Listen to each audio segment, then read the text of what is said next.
नमस्कार दोस्तों, आपका अपने परिवार रेल न्यूज़ में एक बार फिर से हार्दिक स्वागत है। तो चलिए बिना देरी करे हुए आप लोगों को भारतीय रेलवे की तरफ से एक अच्छी खबर सुनाते हैं।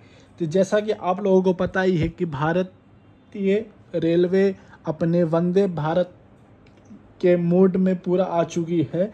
तो बहुप्रतीक्षित semi high speed train Vande Bharat sleeper train अक्टूबर माह के अंत तक नई दिल्ली से पटना के बीच दौड़ सकती है। इसका किराया राजधानी से 10 से 15% अधिक होगा। स्वदेशी तकनीक से विकसित इस ट्रेन को अधिकतम 160 किलोमीटर प्रति घंटा की रफ्तार से दौड़ने के लिए डिज़ाइन किया गया है।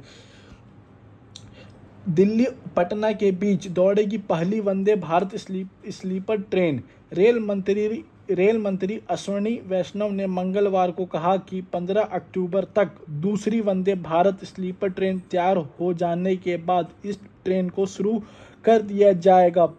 जरूरी परीक्षणों और जांच के बाद एक वंदे स्लीपर ट्रेन को दिल्ली के शकूर बस्ती कोच डिपो में लॉन्च के लिए पहले ही तैयार खड़ी है, जबकि दूसरी ट्रेन का निर्माण तेजी से किया जा रहा है।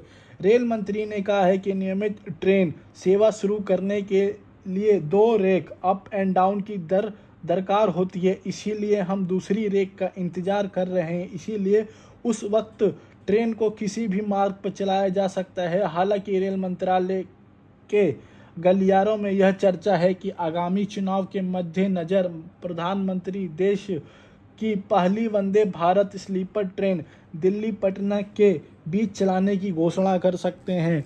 तो चलिए, कोई बात नहीं, प्रधानमंत्री जी हमारे छात्रों को कुछ नहीं दे सकते। तो चलिए बिहार की जनता को कम से कम भारत की पहली स्लीपर वंदे भारत ट्रेन दे रहे हैं अगले माह।